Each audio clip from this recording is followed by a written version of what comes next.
My name is Daisy. I'm in my mid-30s now, and for most of my adult life, I've been known as the calm one, the reasonable one, the person who doesn't make scenes, doesn't demand attention, and doesn't need to be managed. If you asked the people around me back then, my family, coworkers, even friends, they would have described me as steady, low maintenance, helpful, someone who understood how things were and didn't take things personally. And for a long time, I let that description stand because it sounded like praise. It sounded like trust. But this story isn't about someone who was loudly mistreated or openly betrayed. It's not about screaming matches, slammed doors, or dramatic ultimatums. It's about something quieter, and in some ways, more disorienting. It's about what happens when you slowly realize that being easy often means being optional. That being dependable can quietly turn into being excluded. And that silence, when it's always expected of you, becomes a kind of role you never agreed to play. This is a story about family, yes, but not in the sentimental sense. It's about systems inside families, about who gets looped in, who gets informed, who gets protected, and who is quietly left out because everyone assumes they'll cope. I'm not sharing this to embarrass anyone or to paint myself as a victim. There's no revenge arc here, no dramatic takedowns. What unfolded didn't involve shouting or threats or even confrontation at first. It involved observation, timing, and a slow internal shift that most people around me never noticed until it was far too late to pretend nothing had changed. There's a moment in this story where something clicks so cleanly that it feels almost clinical. A realization that doesn't come with tears or anger, but with clarity. The kind that rearranges how you see every past interaction. The kind that makes you understand exactly where you stand. This isn't a story about becoming cruel. It's about becoming precise. It's about learning the difference between being kind and being invisible. And it's about what happens when the person everyone underestimated stops explaining themselves. If you've ever been the one who found out last, the one who was spared the details, the one who was trusted to handle things alone because you always had before, you may recognize yourself somewhere in what I'm about to tell you. Before we go any further, I want to say this clearly. I don't regret loving people deeply. I don't regret being patient. But I do regret not noticing sooner what that patience was costing me. So let me take you back to who I was to them, before I understood what I actually was. Have you ever looked back at a moment and realized it wasn't small at all? It was just quiet? To understand what happened later, you have to understand who I was to them first. Not who I thought I was, but the role I occupied without ever being formally named. In my family, I was the one who made things smoother. Not louder, not brighter, just smoother. If there was tension in a room, I absorbed it. If there was confusion, I clarified it. If plans changed, I adjusted without complaint. People liked having me around because I reduced friction. And over time, that became my defining feature. I wasn't the favorite. I wasn't the problem. I was the buffer. At family gatherings, I was usually the one helping in the kitchen while conversations happened elsewhere. Not because anyone told me to, but because it felt natural, expected. Someone had to keep things moving, and I was good at that. When decisions were made, I was often informed after the fact, not out of secrecy, but out of assumption. Daisy will understand. Daisy doesn't need to be consulted. Daisy is flexible. That word came up a lot, flexible. At work, it was similar. I handled logistics, timelines, coordination, the invisible scaffolding that made other people's work possible. I didn't seek credit. I didn't correct people when my contributions were overlooked. I told myself that being needed was enough. And to be clear, no one was overtly unkind. That's what made it so hard to question.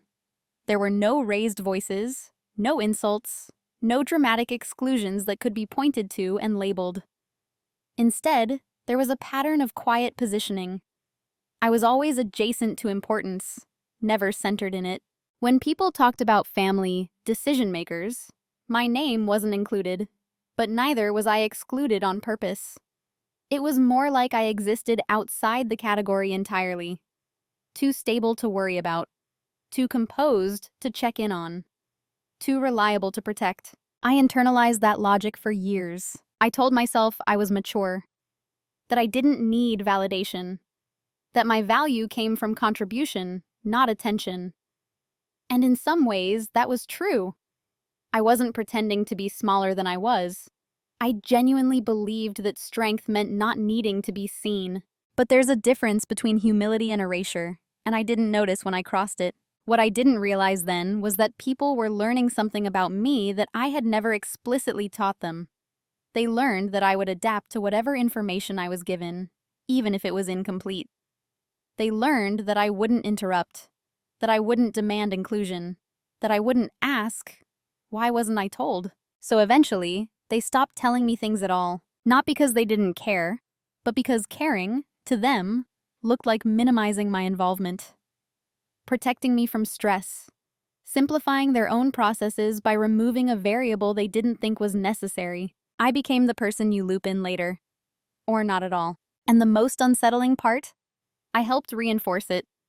Every time I smiled and said, "It's fine, I get it." Every time I filled in the gaps myself.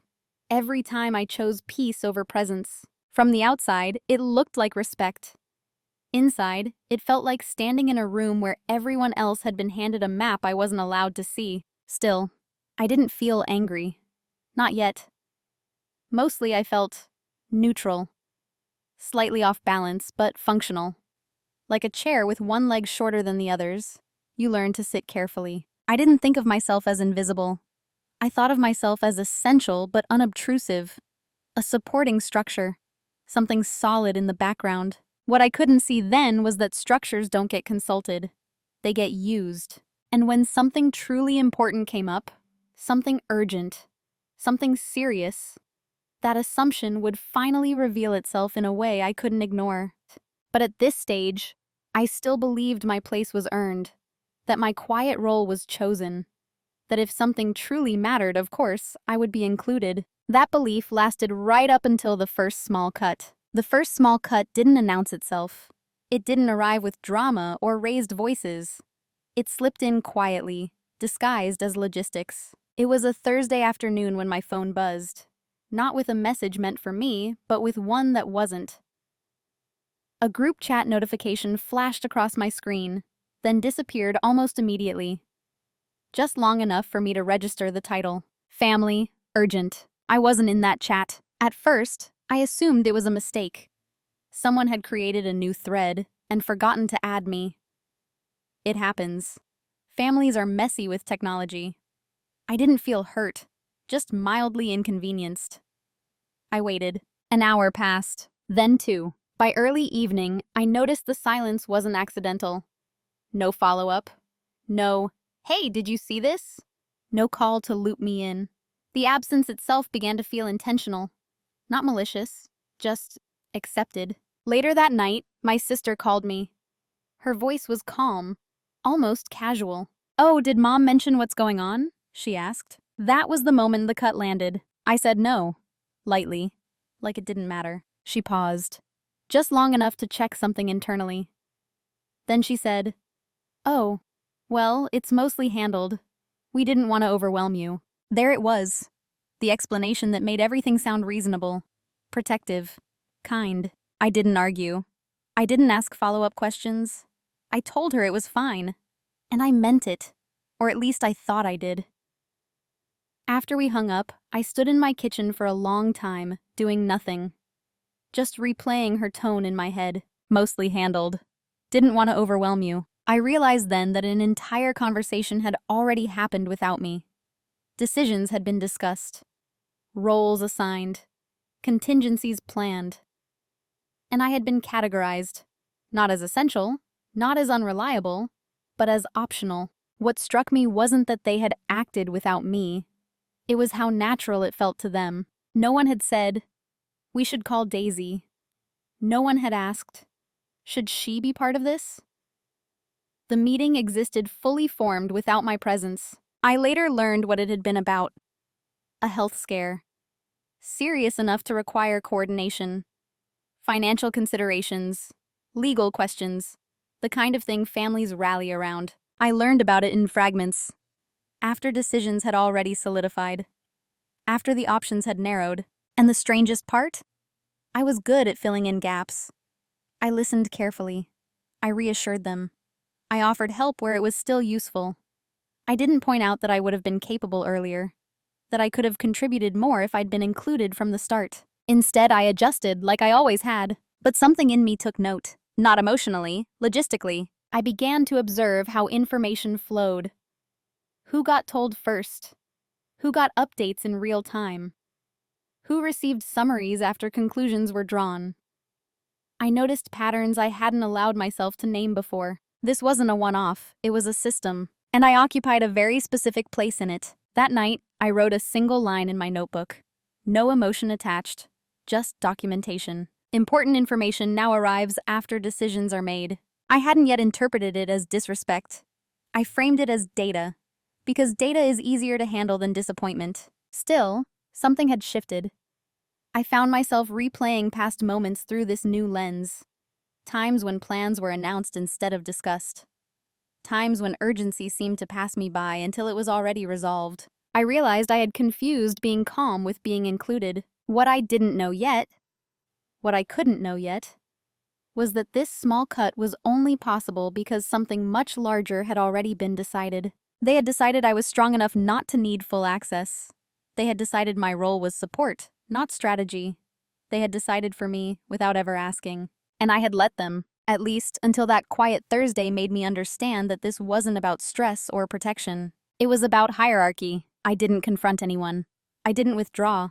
I didn't change my behavior outwardly at all. But internally, I stopped assuming good intentions were the same as fair ones, and I started paying attention to what repeated silence was trying to teach me. Because the first small cut isn't painful. It's instructive. After that Thursday, nothing dramatic changed on the surface. That's the part people rarely understand when they hear stories like this later. There was no fallout, no apologies, no second meeting where someone said, "We should have included you." Life simply continued. And that continuation is how disrespect becomes normal. The next time it happened, I noticed it faster. A conversation stopped when I entered the room. Not abruptly, just subtly redirected. Someone said, "We'll catch you up later." And they did. Technically. I received a summary, clean, efficient, missing all the nuance. I told myself it was fine. That became my internal refrain. It's fine. Not defensive, not bitter, just efficient. If this was how information was going to reach me, I could work with it. I became very good at working with it. What I didn't admit, even to myself, was that something else had started to happen alongside that competence. I began to expect less. I stopped assuming inclusion. I adjusted my emotional posture preemptively, so I wouldn't feel the sting when it came. That's how normalization works. You don't fight it. You adapt around it until it feels like gravity. There were small moments that, on their own, meant nothing. Decisions already made. Plans were announced casually. A passing comment like, "We figured you'd be okay either way." Each one landed softly enough to dismiss. But together, they formed a pattern I couldn't unsee. I noticed how often I was framed as the afterthought who wouldn't mind. How often my calmness was used as justification. I noticed how rarely anyone checked whether I actually agreed, because I rarely disagreed out loud. I wasn't being silenced, I was being predicted. They knew I wouldn't push back. They knew I would adapt. They knew I would keep things running smoothly. So they stopped accounting for me. What's uncomfortable to admit is that I participated in this. I taught them how to treat me by making it easy, by smoothing over awkwardness, by never saying, "I should have been part of that." And when you don't name something, people assume it doesn't exist. There was a moment, small, almost forgettable, when I caught myself editing a thought before speaking. Not because it was inappropriate, but because it might complicate things. I remember thinking, this isn't necessary information. And then realizing that no one had told me who got to decide that. That realization didn't make me angry. It made me curious. I started asking myself questions I had avoided for years. Who benefits from my silence? Who gets to be decisive because I'm agreeable? What would actually happen if I stopped absorbing inconvenience? I didn't act on those questions yet. I just let them sit. And as they did, something else became clear. The people around me weren't malicious. They weren't scheming. They were operating on precedent, on habit, on the version of me I had consistently presented. In their minds, this wasn't exclusion. It was efficiency. That's what made it so difficult to challenge. You can argue against cruelty. You can confront hostility. But how do you confront a system that politely steps over you? You don't. Not directly. You observe it. I began to notice how often my presence was assumed rather than requested. How often my support was expected, but my input was optional. How rarely anyone asked what I wanted, because I rarely volunteered it. I wasn't being dismissed because I was weak. I was being dismissed because I was reliable. And reliability, I learned, is often mistaken for consent. By the time I fully understood that, the behavior had already been normalized. Not just by them, but by me. I had built my sense of worth around being unproblematic, around being useful without being demanding. So when disrespect appeared, it didn't register as an alarm. It registered as background noise. Until one day, I realized something unsettling. I couldn't remember the last time someone asked me to be part of a decision from the beginning. Not informed, not consulted after the fact. Included. That absence didn't hurt the way rejection does. It felt colder than that. More procedural. And once I named it internally, I couldn't unname it. I wasn't angry yet. I wasn't planning anything. I wasn't even disappointed in a dramatic way. I was simply no longer confused, because confusion requires mixed signals. And the signals at this point were very clear. Once you see the pattern, you start to see the role. Not the one you chose, but the one that slowly solidified around you while you were busy being accommodating. My role was simple. I was the reliable constant. The person who didn't need managing. The one who could be counted on without being consulted. I was the emotional infrastructure, necessary, but not directional. I wasn't expected to lead. I was expected to support whatever direction had already been chosen. It showed up in subtle ways. When problems arose, people came to me for execution, not input. Can you handle this? Not, what do you think we should do? My competence was trusted. My perspective was optional. At first, I took pride in that. It felt like proof of capability. But over time, I realized something uncomfortable. Trust without agency isn't trust. It's a delegation. They delegated stability to me so they could focus on control. In family situations, I was the one who filled in gaps quietly. I coordinated schedules. I made sure things didn't fall apart. And because I did it well, the system adjusted to rely on me without ever elevating me. I wasn't underestimated intellectually. I was underestimated structurally. That distinction matters. No one thought I was incapable. They just didn't think I needed to be involved early. I was seen as someone who would adapt to whatever outcome emerged. Someone who wouldn't disrupt momentum with questions or alternatives. So momentum moved without me. The role was reinforced every time I accepted it without comment. Every time I said, just tell me what you need. Every time I stepped in after the fact and made things work. I didn't challenge the role because it didn't feel insulting. It felt practical. But practicality has a cost. The cost was that my presence became interchangeable. If I weren't there, someone else could step in temporarily. But if decisions had already been made, my absence didn't slow anything down. That's when I realized something that shifted how I saw everything. I wasn't essential to outcomes. I was essential to maintenance. And maintenance, by definition, doesn't get to decide what's being built. Once I understood that, I stopped feeling personally offended. This wasn't about my worth. It was about function. And functions, once assigned, tend to persist unless disrupted. The most unsettling part was how invisible the assignment had been. No one sat me down and said, "This is your role." It emerged organically through repetition and reinforcement, through my own willingness to make myself useful rather than influential. I thought I was choosing peace. What I was choosing was predictability, and predictability is comfortable, for everyone except the person trapped inside it, I began to notice how rarely anyone checked whether this role still fit me. How rarely they asked if I wanted something different. The assumption wasn't malicious. It was efficient. They assumed I would stay where I was placed. What they didn't account for was awareness. Awareness changes the meaning of silence. Before, my silence was unconscious. Now, it was deliberate. I hadn't stopped speaking, but I had stopped volunteering. I hadn't withdrawn, but I had stopped filling in gaps that weren't mine. Not outwardly. Not yet. Internally, though, I was renegotiating my relationship to that role. I was no longer willing to confuse being useful with being valued. I didn't announce this shift. I didn't confront anyone. I simply stopped identifying with the role I had been assigned. And that was the first time I understood something fundamental. You don't have to reject a role loudly to outgrow it. You just have to stop performing it automatically. At the time, no one noticed. Why would they? The system was still functioning. I was still calm, still capable, still present. But something essential had changed. I no longer believed this role was permanent. And once that belief breaks, the rest is only a matter of timing. The day something shifted didn't come with an argument or a revelation delivered by someone else. No one said anything new to me. No truth was confessed.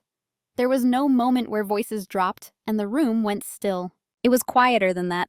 It happened on an ordinary morning, in an ordinary space, doing something I had done hundreds of times before. I was reviewing a set of documents related to a family matter. Something administrative, something I had been asked to take care of after decisions were already in place. I remember sitting at my table, coffee cooling beside me, scrolling through dates and signatures. And then I noticed something small, a timestamp. It didn't match the story I'd been told. I cross-checked it. Then another. Then another. Nothing dramatic. Just a sequence that didn't align. Meetings that had happened earlier than I'd been informed. Documents drafted before I was supposedly looped in. For the first time, the timeline was visible. And with that visibility came a sensation I had never associated with my family before. Neutrality. Not shocked, not hurt. Just a clean internal recalibration. This wasn't an oversight. This was a structure. I leaned back in my chair and let the information settle. Not emotionally, but spatially. Like furniture being rearranged in a room I'd lived in for years. Nothing was new. Everything was simply clearer. I understood then that there had been a moment, a real specific moment, when inclusion was possible, and it had passed without anyone thinking to reach for me. And what struck me most was not that they hadn't invited me. It was that they hadn't even considered whether they should. That's when I realized something important about myself. I had been waiting for evidence that I mattered in the room, but the evidence had been there all along, in reverse. I wasn't angry. That surprised me. I felt something closer to relief. Because confusion takes energy. Hope takes energy. But clarity is efficient. I didn't feel the urge to confront anyone. I didn't feel like demanding answers. I felt done with guessing. For the rest of that day, I went about my routine exactly as usual. I responded to messages. I completed tasks. I was polite, present, calm. But internally, something fundamental had changed. I stopped interpreting behavior generously, not cynically, just accurately. When someone said, "We didn't think you'd need to be involved," I no longer heard care. I heard a boundary they had drawn without consulting me. When someone said, "We assumed you'd be okay," I translated it correctly. We assumed you wouldn't object. And they were right, until now. That evening, I took out my notebook, not to vent, not to analyze emotionally, but to record a decision. I wrote, "Silence doesn't protect me. It defines me." Seeing it in my own handwriting did something final. It marked the end of a phase I hadn't known I was in. I understood that nothing external needed to change immediately. The shift had already happened where it mattered. I no longer needed validation from people who benefited from my predictability. And for the first time, I asked myself a question I had avoided for years. What would happen if I stopped being easy? Not difficult, not cruel, just deliberate. I didn't answer it yet. I didn't need to. The point wasn't action. The point was orientation. From that day on, my silence was no longer automatic. It was chosen. And choice changes everything, even when no one else notices. Especially when no one else notices. After that day, my behavior didn't change in any obvious way. That's important. I didn't withdraw. I didn't become colder. I didn't start asserting myself loudly to correct the narrative. What changed was the function of my silence. Before, silence had been my default. A reflex. A way of keeping things smooth, of avoiding unnecessary friction. Now silence had an intention behind it. It was no longer something I fell into.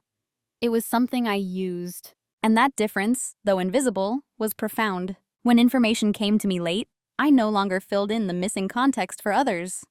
I didn't ask questions that helped them feel justified. I simply acknowledged what I was told and responded within the narrow scope that had been offered, not passive-aggressively, precisely. If someone said, "We've already decided X," I no longer asked, "Is there anything I can do to help?" I asked, "What specifically are you asking of me now?" That subtle shift mattered. I stopped anticipating needs that hadn't been voiced. I stopped rescuing plans that weren't mine. I didn't make myself less helpful, I made myself exact. And because people were used to me being expansive, this new precision felt like distance to them. They mistook it for fatigue, or distraction, or stress, or they never considered it might be discernment. I noticed how often people filled silence with assumptions. When I didn't immediately reassure them, they reassured themselves. When I didn't volunteer agreement, they proceeded as if it had been given. And I let them. This wasn't a strategy yet.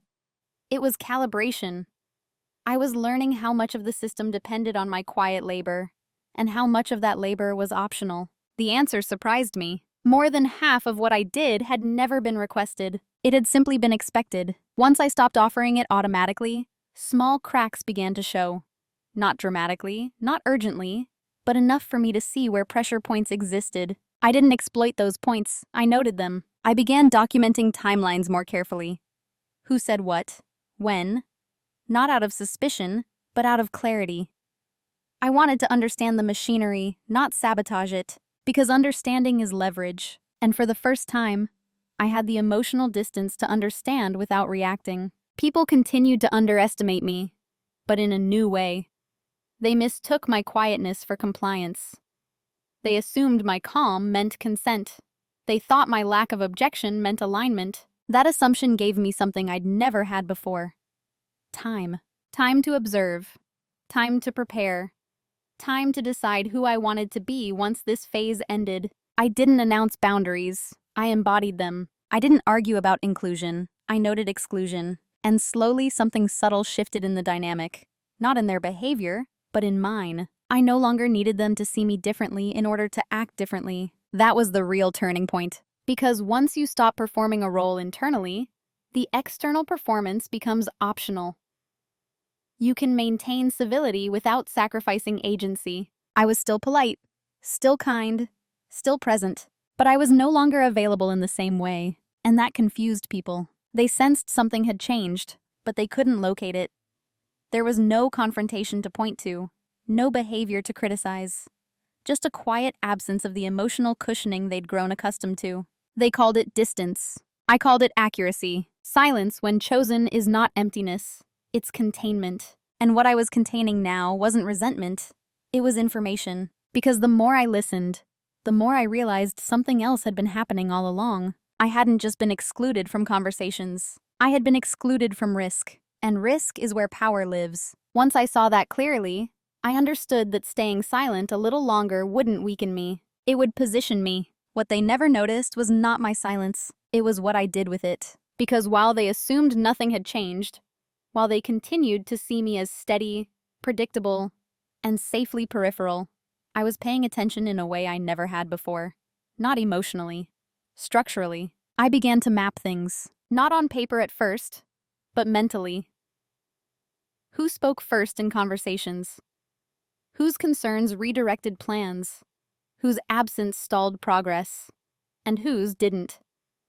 I noticed which names were always present at the beginning of decisions, and which appeared only at the end, like footnotes. Mine was consistently the latter, so I stopped reacting to that fact and started learning from it. At work, this came naturally.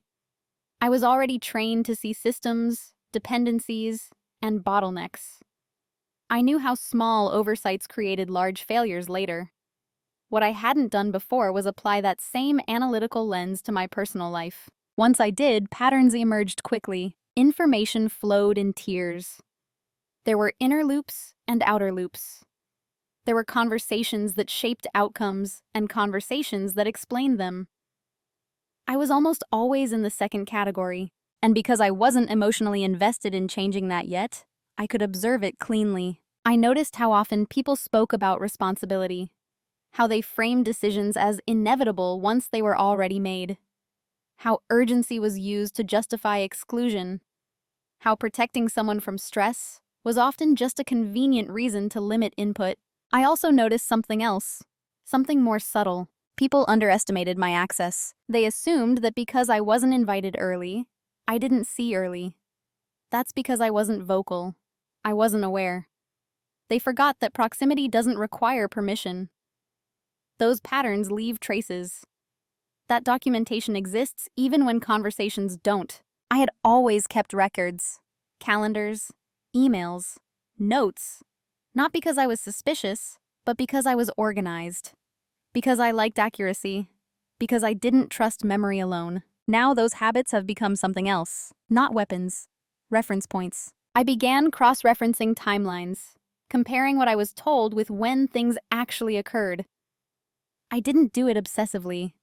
I did it methodically, slowly, without urgency. And what emerged wasn't a conspiracy. It was a hierarchy, one that had been operating quietly for years. I saw where authority truly lived. Not in titles or volume, but in access. Those who got information early enough to influence outcomes, in whom was consulted before risks were taken, and who was informed only after risks were absorbed. I realized then that my calmness had made me safe to exclude from risk discussions. People didn't worry about my reaction. They worried about mine the least. And in doing so, they had made an assumption that would later matter more than they could imagine. They assumed I wasn't tracking anything. What they also never noticed was that I stopped filling gaps. When something was unclear, I let it remain unclear. When a plan had weaknesses, I didn't patch them automatically. I let the consequences remain theoretical. For now. This wasn't sabotage, it was a restraint. I wanted to see what would happen if I didn't compensate for decisions I hadn't helped make. And what happened was illuminating. Small delays, minor confusion, nothing catastrophic, but enough to show me exactly how much invisible labor I had been contributing. Enough to confirm that my role had never been acknowledged because it had never been formally recognized. It had simply been relied upon, and reliance without recognition creates blind spots. I also noticed something about myself during this phase. I was calmer than I had been in years. Not tense, not vigilant, just clear. There's a strange peace that comes from no longer hoping people will change. When you stop waiting to be included, you gain time back. Mental space. Energy. I use that energy to prepare, not to strike, but to stabilize my own position. I reviewed finances, legal documents, contingency plans I had never bothered to think through before because I assumed I would always be looped in early enough to react. I made sure that assumption was no longer necessary. I didn't tell anyone I was doing this. There was no reason to. From the outside, nothing had changed. I was still the same Daisy, still calm, still reasonable, still underestimated. And that underestimation created the quietest advantage of all. No one was watching. People only watch you when they think you might disrupt something. I was still categorized as someone who maintained, so they looked elsewhere. That's what they never noticed. They never noticed that I had stopped needing their narratives to orient myself. That I had stopped asking for context because I was building my own. That I had stopped assuming good faith where there was simply habit. And they never noticed the moment when observation turned into readiness. Because readiness doesn't announce itself. It just waits. The private reveal didn't come from someone confessing. It didn't arrive wrapped in guilt or urgency. No one sat me down. No one lowered their voice. It came from alignment, from information finally lining up in a way that made the truth undeniable. Not emotionally, but structurally.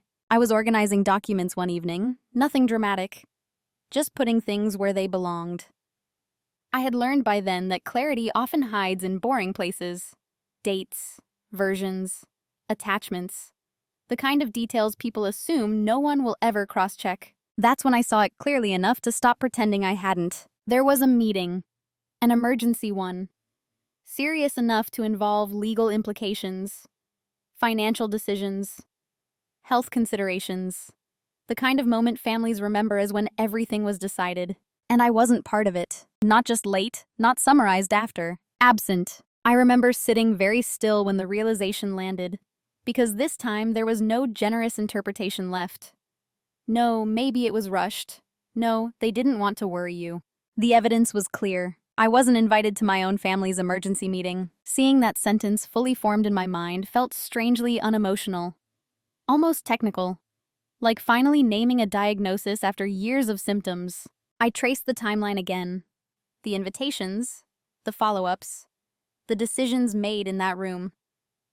I saw how everything that followed, every explanation given to me, every softened summary, had been built on the assumption that I did not need to be present when it mattered most. And in that moment, something inside me settled permanently. Because this wasn't about being overlooked. This was about being classified. They hadn't excluded me because I was incapable. They hadn't excluded me because I was untrustworthy.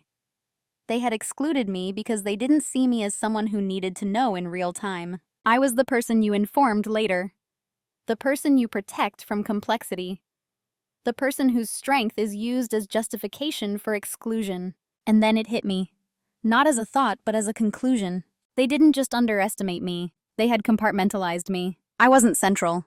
I wasn't peripheral either. I was contained. That's how I knew I was the secret. Not a secret in the dramatic sense. Not hidden deliberately. But managed quietly.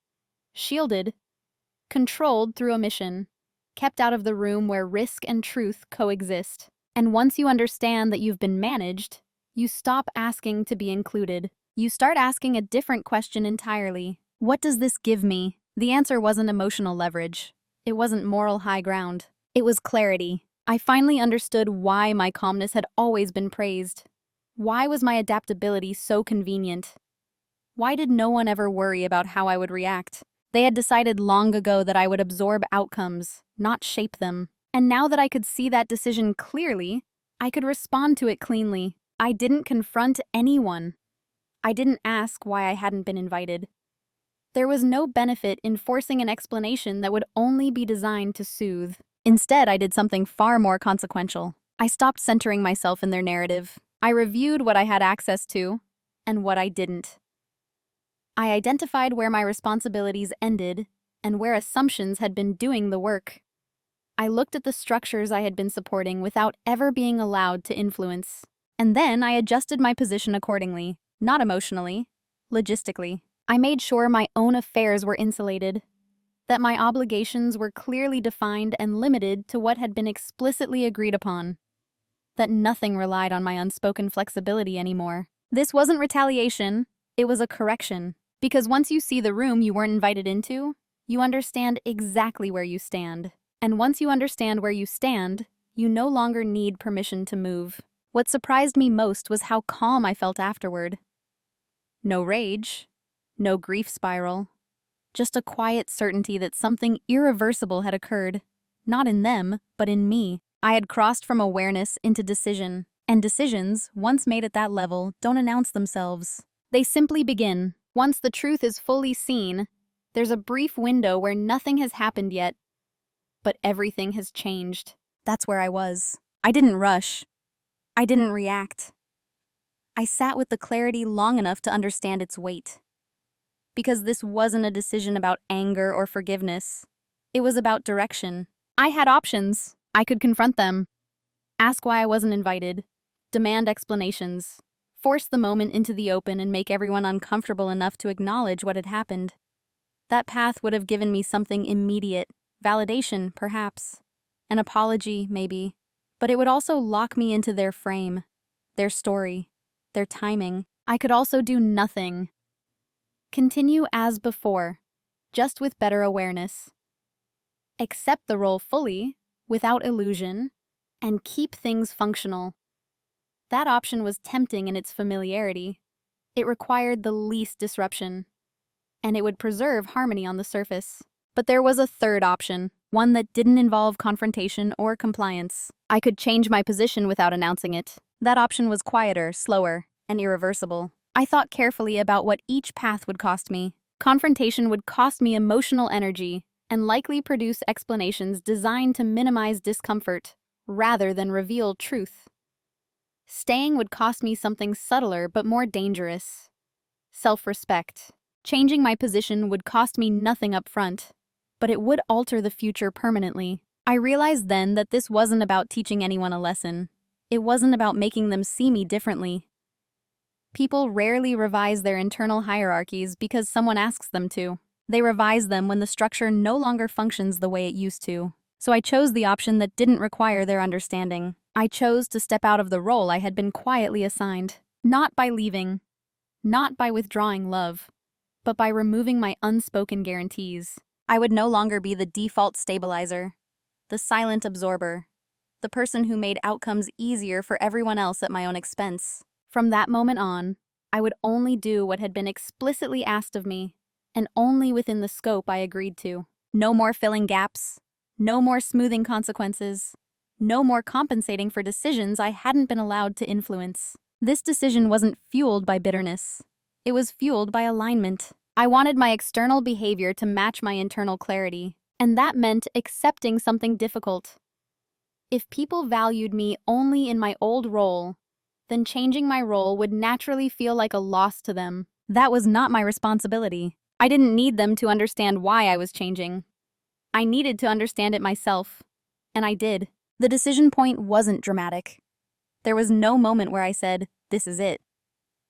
It was more like closing a door gently but firmly, knowing it wouldn't be reopened. I remember writing one final line in my notebook that night. I will not protect systems that exclude me. Not out of spite, out of honesty. The next phase would require patience.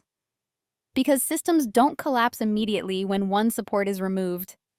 They wobble, they strain, they reveal their dependencies slowly, and I was prepared to let that process unfold without intervening. What mattered was that I had chosen. I was no longer waiting to be included. I was no longer hoping for recognition. I was no longer confused about where I stood. The choice had been made quietly, but it would echo. Because the moment you stop offering what people assumed they were entitled to, the entire dynamic begins to shift. They just don't realize it yet. Once the decision was made, I didn't announce anything. I didn't signal a change. I didn't give warnings or explanations. I moved in silence. That silence wasn't secrecy. It was simplicity. I focused only on what directly affected me, legally, financially, structurally, and I did so without urgency, without drama. At first, this looked like nothing at all. I reviewed documents that had long been treated as communal, but were, in fact, individual. I clarified boundaries that had been assumed rather than stated. I updated beneficiaries. I ensured authorizations reflected reality, not habit. These weren't aggressive moves. They were corrective ones. I made sure my name wasn't being used as a placeholder for consent. I confirmed that responsibilities assigned to me were formally acknowledged, and where they weren't, I withdrew quietly. At work, I did the same. I stopped absorbing overflow without documentation. I asked for clarity before acting. I didn't push back, I narrowed the scope. This narrowing changed how much invisible labor I provided. And that's when the system began to feel it. Not immediately, not dramatically, but gradually, like a building settling after a support beam is removed. People noticed delays, minor inefficiencies. Things that used to just work now require conversation, follow-up, decision-making. They didn't connect this to me. Why would they? I hadn't said anything. I hadn't changed my demeanor. I was still polite, still present, still calm. That calmness protected me. Because calmness doesn't look like rebellion. It looks like reliability. Until it isn't. I continued to document everything. Not because I expected conflict, but because clarity is protective. I wanted no ambiguity about what I had agreed to and what I hadn't. And slowly, without anyone naming it, my role began to shift. I was no longer the automatic solution. I was no longer the quiet safety net. I was no longer the person who made other people's decisions feel lighter. And because I hadn't announced this shift, people had no narrative for it. They couldn't accuse me of pulling away. They couldn't point to a moment of refusal. All they could feel was absence. That absence didn't look like betrayal. It looked like an inconvenience, which is far more unsettling. I didn't take satisfaction in this. I didn't enjoy watching people adjust. My goal wasn't disruption. It was alignment. I wanted my contribution to match my inclusion. If I weren't part of early decisions, I wouldn't be responsible for smoothing late consequences. That was the line, and I held it quietly. There were moments when someone almost noticed. A pause in conversation. A question left hanging a second longer than usual. A look that suggested mild confusion. But no one asked directly, because asking would require acknowledging something they weren't ready to name. So they adapted, awkwardly at first. And in that adaptation, something important happened. They began to experience the weight of their own decisions without my buffer. Not catastrophically, just honestly. I continued living my life, making plans, investing energy where it was reciprocated, strengthening parts of my world that had nothing to do with maintaining theirs. And all the while, I said nothing, because when you've been excluded quietly, the most powerful response is not to protest loudly, but to withdraw precisely. I wasn't punishing anyone. I was simply no longer compensating. And compensation, I learned, is often mistaken for love. The consequences didn't arrive all at once. They never do. They arrived as a series of small disruptions, subtle enough to be dismissed individually, but cumulative enough to change the atmosphere. At first, there was confusion. Someone would ask, "Didn't we already handle this?" And someone else would respond, "I thought Daisy was taking care of it." That assumption hung in the air longer than it used to. Because I wasn't, not out of spite, out of accuracy. If something hadn't been clearly assigned to me, I let it remain unhandled. If a decision had been made without my involvement, I would have let the consequences remain attached to the decision makers. This was new. And because it was new, it felt uncomfortable to them. I could sense it in the way conversations circled, in the way people hesitated before speaking, as if expecting me to fill in the missing piece. In the way tasks bounced around the room before finally landing somewhere less convenient. Still, no one blamed me, because nothing I was doing could be framed as a refusal. I was simply doing less of what had never been asked. The first real shift happened when something went wrong. Not dramatically wrong, just inefficiently. A deadline slipped. A coordination issue caused friction. A situation that would once have been smoothed quietly now required explanation. I was present when it happened. Calm. Observant. Someone glanced at me briefly, almost reflexively. I didn't intervene, and that moment, small as it was, changed something fundamental. They felt the absence, not as punishment, as reality. Over time, these moments accumulated.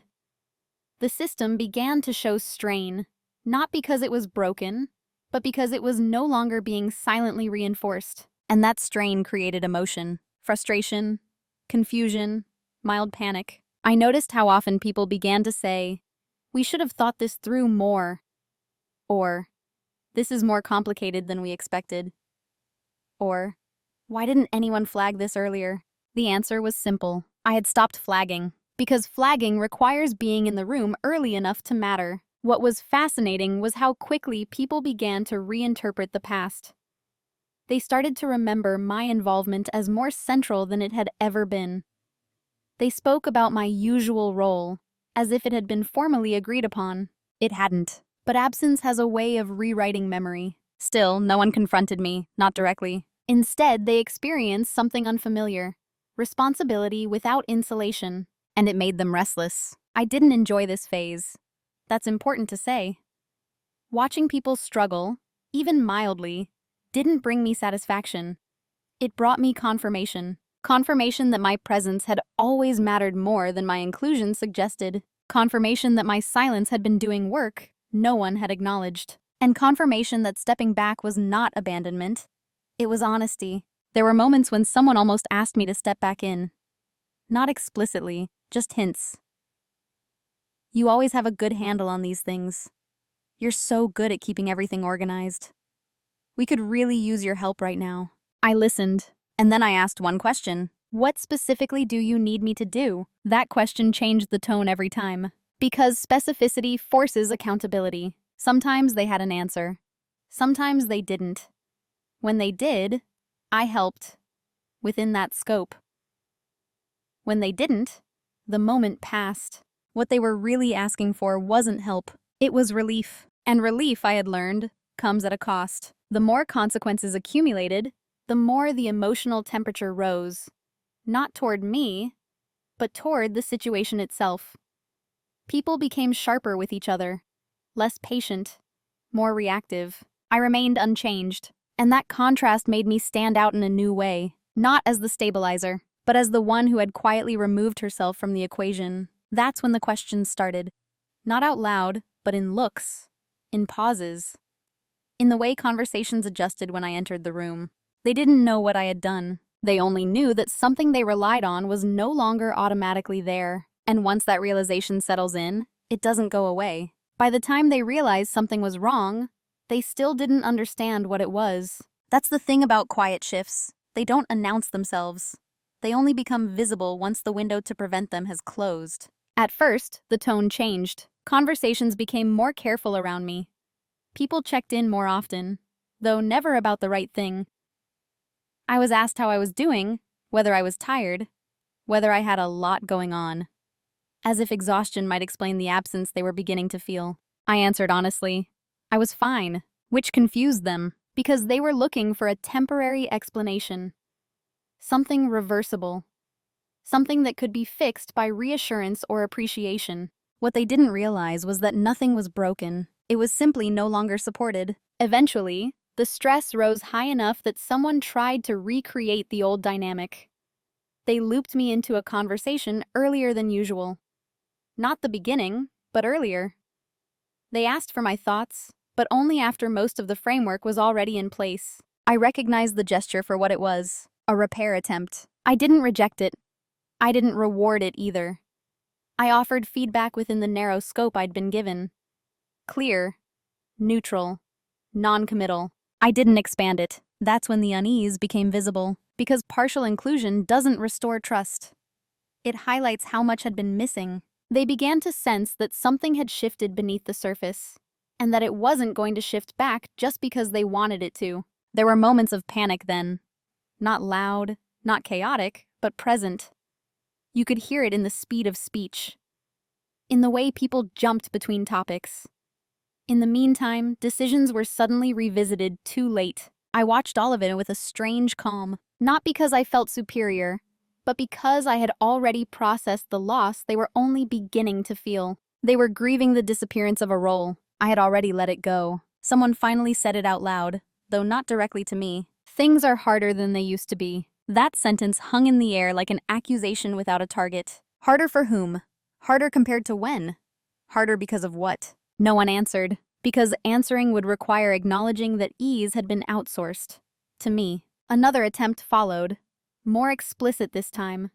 A conversation framed as concern, but edged with expectation. "We really value you," someone said. "We've always relied on you." I let that sit. Reliance, I had learned, is not the same as respect. I nodded. I thanked them. I didn't argue. And I didn't step back into the space they were subtly offering me. Because that space wasn't new. It was the old one. The one where I absorbed complexity so others didn't have to. The one I had already left. That was the moment they realized, not consciously, but emotionally, that something couldn't be undone. You can't retroactively include someone and expect them to resume the same investment. You can't rebuild trust with gestures designed to restore convenience. By the time people try to fix things, they're often fixing the wrong problem. They thought the problem was my distance. The problem was the role itself, and that role had expired. I didn't feel triumphant. I felt resolved, because clarity doesn't come with noise. It comes with stillness. They would never fully understand why this phase had ended, and I was at peace with that. Understanding wasn't required. Change was. The system would adapt, or it wouldn't, but it would no longer do so at my expense. And once that boundary is crossed, once you stop rescuing what excludes you, there is no way back, only forward. The confrontation, when it finally came, wasn't dramatic. There was no raised voice, no accusations, no emotional spillover. In fact, if someone had overheard the conversation without context, they might not have recognized it as a confrontation at all. That was intentional. It happened after one more attempt to pull me back into the old role. Subtle, almost polite. A request framed as familiarity. An assumption dressed up as appreciation. "Can you handle this like you usually do?" someone said. I paused. Not for effect, just long enough to answer honestly. "I can't," I said. My voice was calm, even. "That's not something I'm responsible for." The room went quiet. Not tense, confused. Someone laughed lightly, as if I were joking. Another person looked at me more closely, like they were seeing a detail they'd missed before. "But you always," they started. "I know," I said, "that's changed." I didn't elaborate. I didn't justify. I didn't explain my reasoning or recount the history that had led here. I didn't mention meetings I hadn't been invited to. I didn't list examples. I didn't defend myself. Because explanations invite debate. And I wasn't there to debate my own boundaries. There was a moment, brief, telling, when someone tried to soften it. "We didn't mean anything by it," they said. "You know that." I nodded. "I do." That answer seemed to unsettle them more than disagreement would have, because it removed the possibility of misunderstanding. They waited for more, for emotion, for blame. I gave them none. "I'm happy to help," I continued, "when I'm included early enough to contribute meaningfully. Otherwise, I'll need to step back." That was it. No anger, no edge, no demand for an apology. Just a statement of condition. The conversation stalled after that. Not because it was hostile, but because it was new. There was no script for responding to calm clarity. No familiar groove to fall into. Eventually, someone changed the subject, and that was the end of it. What struck me afterward wasn't what they said, it was what they didn't. No one argued. No one pushed back. No one challenged my version of reality. Because doing so would have required acknowledging how accurate it was. They didn't want conflict. They wanted restoration. But restoration requires consent from the person who left. And I had not. In the days that followed, the dynamic adjusted again. Slightly. Carefully. People tested new ways of interacting with me. More direct requests. Clearer expectations. Fewer assumptions. Not perfect, but different. And importantly, voluntary. That confrontation, if it can even be called that, wasn't about setting the record straight. It was about signaling that the old version of me was no longer available. Not punished, not angry, just unavailable. I didn't feel lighter afterward. I felt grounded. Because for the first time, my external behavior matched my internal boundaries. There was no thrill in it, no rush, just alignment. And alignment, I learned, is the most destabilizing thing you can offer to a system that relies on your imbalance. Who I am now is not louder than who I was before. That surprises people. They expect transformation to look like assertion. Like confidence sharpened into visibility. Like someone who was once quiet, finally taking up space in a way that demands recognition. That's not what happened. What changed wasn't my volume. It was my center. I'm still calm, still thoughtful, still capable of holding complexity without turning it into drama. But I no longer confuse those qualities with obligation. I no longer offer them automatically. And I no longer mistake being needed for being valued. I understand now that presence is not the same as access. Before, I was present everywhere. Emotionally available, operationally reliable, structurally supportive. But I wasn't given access to influence. Too early truth. To the rooms where direction was decided. Now I measure relationships differently. I notice that I'm invited early. I notice where my voice changes outcomes. And I notice that I'm only asked to help clean up after decisions are made. Those distinctions don't hurt anymore. They inform. I no longer internalize exclusion as something I need to fix in myself. I see it for what it is, a signal about how a system is designed, and whether it's one I choose to invest in. I still love my family. That hasn't changed. Love, for me, was never conditional on being centered, but my availability is.